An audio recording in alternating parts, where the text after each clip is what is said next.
Oh my goodness, thank you so much, Sky. And it is such a wonderful world.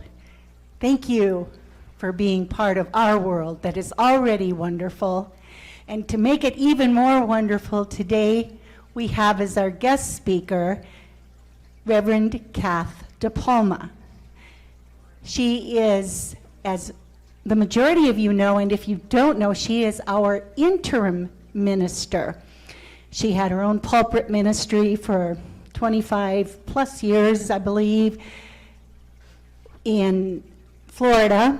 She and her husband live in the Seattle, Washington area, where they are both interim ministers. One thing that impressed me so much the very first time we had her here was her beautiful, warm, welcoming smile. You will recognize her. If you haven't seen her before, you will know her now from her smile. We are indeed honored and privileged to have her be our guest speaker this morning.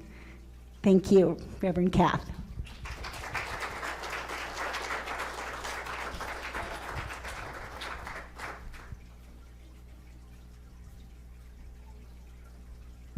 Good morning. Good morning. As I set up. Now I'll be self-conscious about my smile all morning. Well, what a great day in paradise, don't you think? Oh my gosh, it's beautiful, and what a wonderful morning I had, I think, my first ever, believe it or not, pumpkin pancakes with chocolate chips. Wow, that was... Thank you, Nancy and Gary and all those who put that together this morning. Let's give them a hand. I know they had to be here very, very early, and we appreciate it. It was just a fun change of pace and delicious food, and it was just great. So how is everyone? Good. Good to see you. Good to hear. So we're talking about... well, let me ask a few questions first. How many of you love what you do? Oh, that's good. How many love or loved our work if you're retired now? How many love it now or loved it? Okay. How many think you're done working? Well, we'll see about that. I may have something more for you on that one. Because we're talking today about work is love made visible, the words of Khalil Gibran. And so we're going to talk about a different kind of work a lot today. It doesn't always have to look like we think it has to look. And the kind of work that we're going to end up talking about today makes you feel better, makes you feel more loved and feel more life. And who doesn't want more of that, right? So, now thinking back, I had to go think back to my own work journey. And, I couldn't wait to start working and earning money as a young girl. Because my father could only do so much with a big family, and I got it really quickly, the message that if I wanted to have any extras, if I wanted to dress the way that I wanted to do the things I wanted to do, I was going to have to make it happen. So I was doing odd jobs, babysitting, and as soon as I turned 15, which is a little early, but I got in somewhere, I got a real job. And I was making money, and it felt so good. It felt so good to have your own money. It felt so good to be independent. And unfortunately, or maybe fortunately, I never knew. I didn't know early on, like some people, what I wanted to be when I grew up. So I say unfortunately or fortunately because then I got to try a lot of things. And believe you me, I did. One by one, it was a process of elimination. I got to see what I didn't want to do for any length of time or ever again. There was plenty of those. I started getting a little discouraged, as I was going through things, because, I would get bored so quickly. I'd be at a job for like 6 months, and then I'd be like, wow, this is just not it. And so, going to college helped because I got into some more interesting pursuits, but even that did not really last or capture my interest in a big way. It seemed as though that kind of thing just didn't exist, at least in my world, a job that you could really, sink your teeth in and really love. Was I ever in for a big surprise? I just thought, I don't know how I'm going to get through the rest of my life. But was I in for a big surprise when my whole life fell apart at 30? And it needed to happen for this to happen, for this other thing to happen. So by my mid-30s, I was introduced to science of mind, and I fell in love. Walked through those doors, and I felt like I was at home. I loved studying. I just taking classes. I loved seeing how life worked and how I could work with it. I loved knowing that no matter what I did or didn't do, in my life, I was loved and accepted and supported for who I was. I absolutely loved that. I discovered that there was life after a crash and burn. Who guessed? I thought maybe that was a door, closed to me forever. So it was science of mind was a door open that I never knew was possible. And suddenly, everything was interesting. Everything was interesting. So recently I had a conversation with someone who has become a close friend. She's an alternative health practitioner for myself and my husband. And we met her when we moved to Atlanta to help my cousin through his transition a couple years ago. And we were in a conversation about her path. And as a teenager, she got into a serious car accident, which left her in just humongous pain, back pain, diminished her range of motion in her hips. It compromised her blood flow and her immune system. And so pain became her new normal as a teen. And much later, she, looking back, she said she could see now how debilitating it is to have something physical go wrong with you and how it affects your path, how it affects how you relate to life. And so early on, she would seek treatments out that would help her. And as she did this, she would share them with others. She tried different healing modalities. She got into massage, into Reiki, sacrocranial work, and then she went on to become a chiropractor who does, applied kinesiology, nutrition, and she just keeps on going. She keeps on going.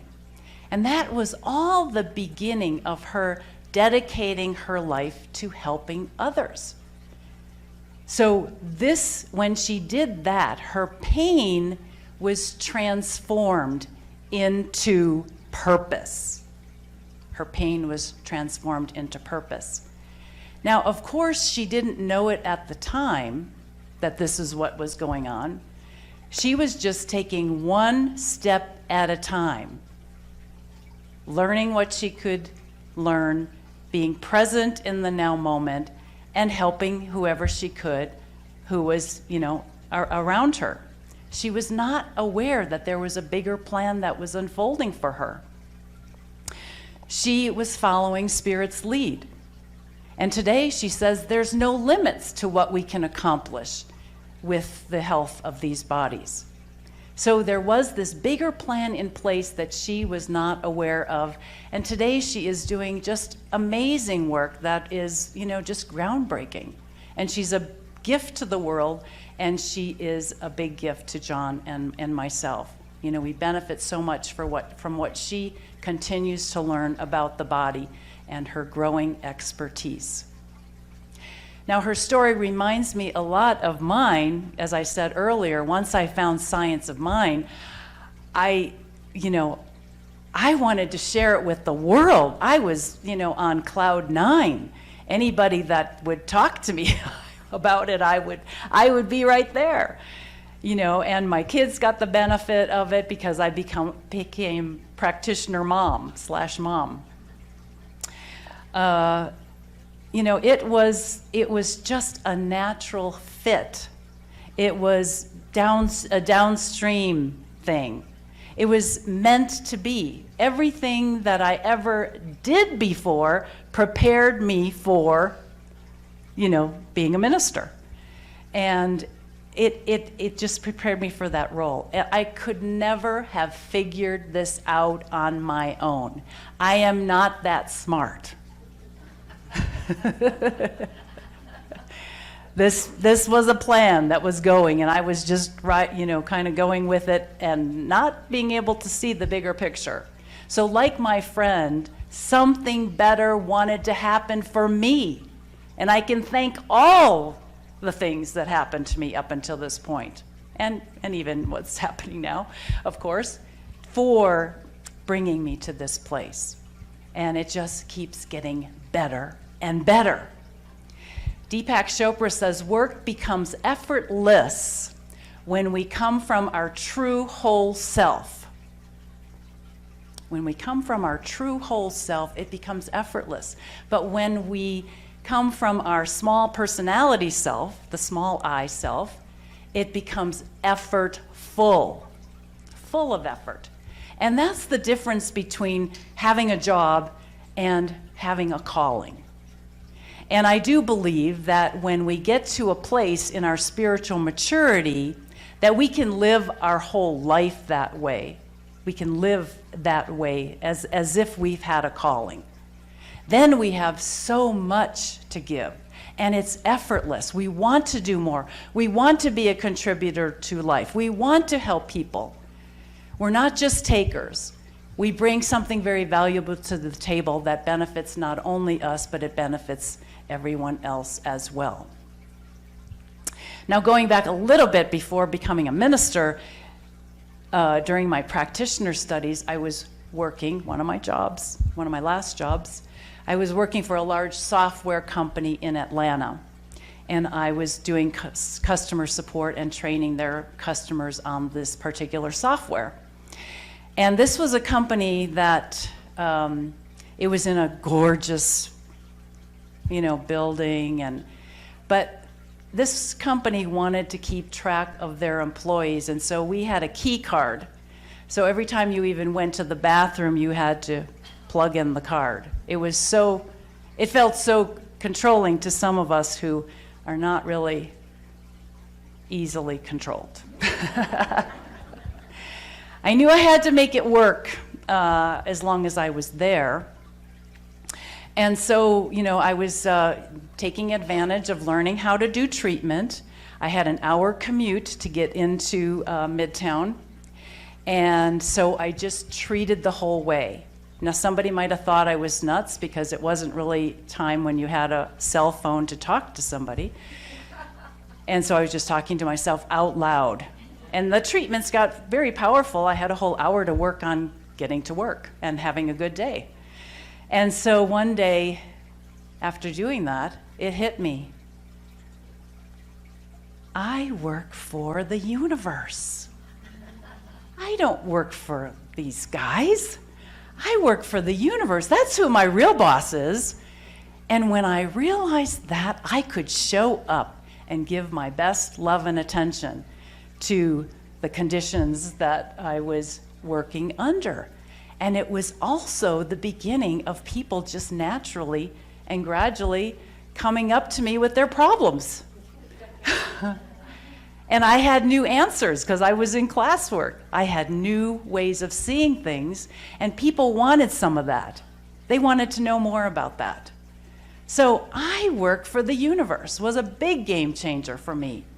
I work for the universe, no mere mortal. And I love this employer. I love this employer.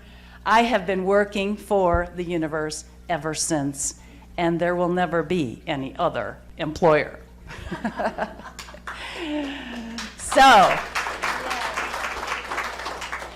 So you tell them too. Anyway, working for the universe does require us to live in a different way. And some of you have heard the story last month in a meeting where I introduced the beloved community. And today I want to share a video with you that we heard the story about, but there's a video on it, and I want to share with everyone what is possible when we live from a higher place.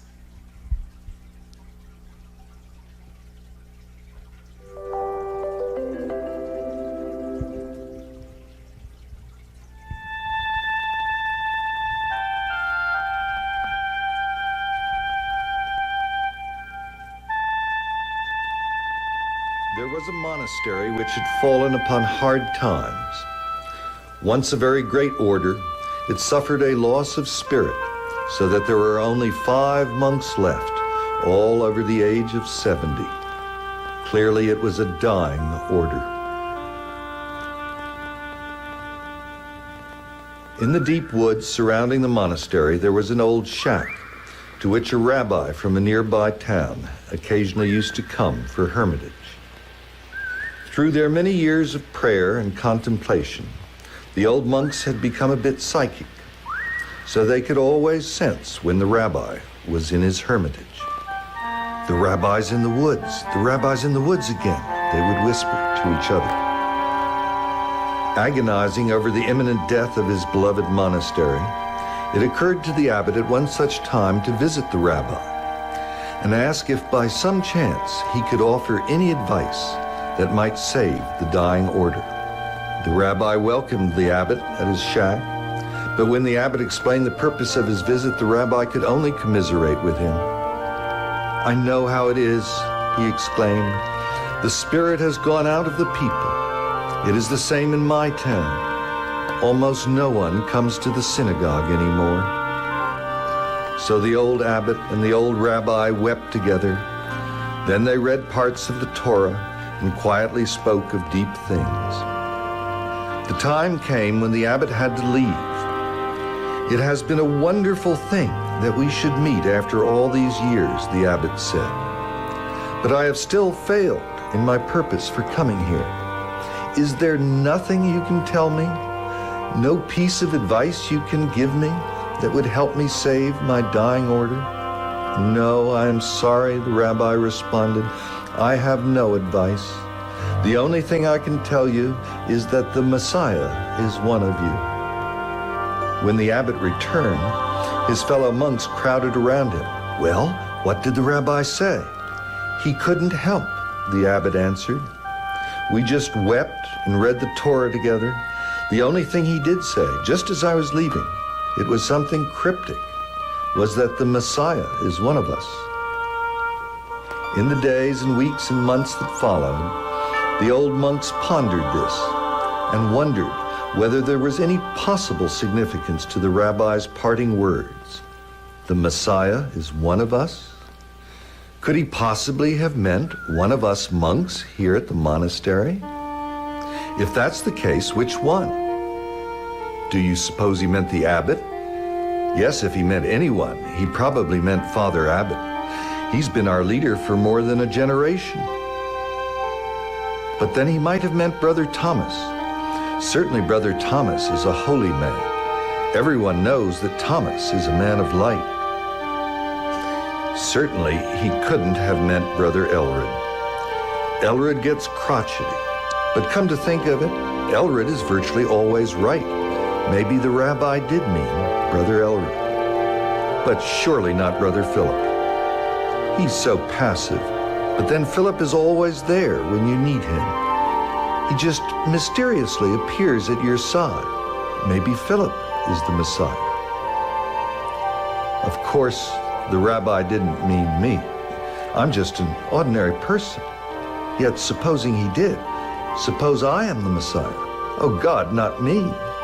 I couldn't be that much for you, could I? As they contemplated in this manner, the old monks began to treat each other with extraordinary respect, on the off chance that one among them might be the Messiah, and on the off chance that each monk himself might be the Messiah. They began to treat themselves with extraordinary respect. Because the forest in which it was located was so beautiful, it so happened that people still occasionally came to visit the monastery, to picnic on its lawn, to wander along some of its paths, even now and then to go into the chapel to meditate. As they did, they sensed this aura of extraordinary respect that now began to surround the 5 old monks and seemed to permeate the atmosphere of the place. There was something compelling about it. Hardly knowing why, they began to come back to the monastery more frequently, to picnic, to play, to pray. They began to bring their friends. Then it happened that some of the younger men who came started to talk more and more with the old monks. After a while, one asked if he could join them. Then another, and another. So within a few years, the monastery had once again become a thriving order, and, thanks to the rabbi's gift, a vibrant center of light and spirituality in the realm.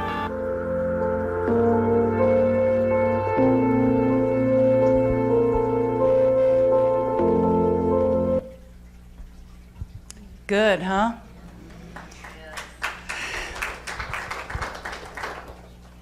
You can't see that one enough. It puts a whole new spin on work. And this looks much different than what we usually see as our work. Seeing the perfection in each other, in ourselves, treating each other with extraordinary respect. What would that be like? And yet, it is the most important work that we will ever do. This is what a beloved community looks like. And it doesn't matter whether we've been educated or not, whether we have letters after our name or not, everyone is asked to participate in this one. No matter who you are, no matter how old you are, as long as we're here living on planet Earth, we are called to a new order of being. So what does that look like for this community? Well, the Messiah is one of you. The Messiah is one of you. And in the off chance that it is one of us, we must treat ourselves with that extraordinary care, that or extraordinary respect. And when we do that, it makes a difference, because it really is all of us who are the Messiah. It really is all of us, to the degree that we embrace that idea. As we do our spiritual practices, as we treat each other with extraordinary kindness and respect, this community will continue, this already very magnificent community will continue to flourish and blossom and transform like you have never seen. And it will become a center of light and love in the realm like never before. Are you ready for that? Yes. All right, so work is love made visible. No matter what you do, when you come at it from a place of love, you will be happy. Let's show the world what that looks like. Let's show the world what that looks like. So as Sharon said earlier in her beautiful meditation this morning, this was a quote by Margaret Wheatley, we are a community discovering what it cares about. We are a community discovering what it cares about. And we are learning what that is today. So let's know this together. Let's know. Let's just take a breath as we move into this idea that this is already a beloved community. And even though it's beloved already. There is always something more to know. There's always something more for us. And so we are immersed in this sea of love. We are immersed in this infinite intelligence that knows all, that knows how to make things so, knows how to give us more life, give us more to experience. It knows how to transform. It knows how to transform lives. It knows how to transform communities. It knows how to make them into something even more beautiful and wonderful. And so we are grateful to know that life supports us totally. It has our back. It is here, working with us, in us, through us, and around us, for the greater good of us and the greater good of all. Thank you, Spirit. Thank you, Universe. Thank you, God. I release this now, knowing it is done, all is well. And please say together with me, and so it is.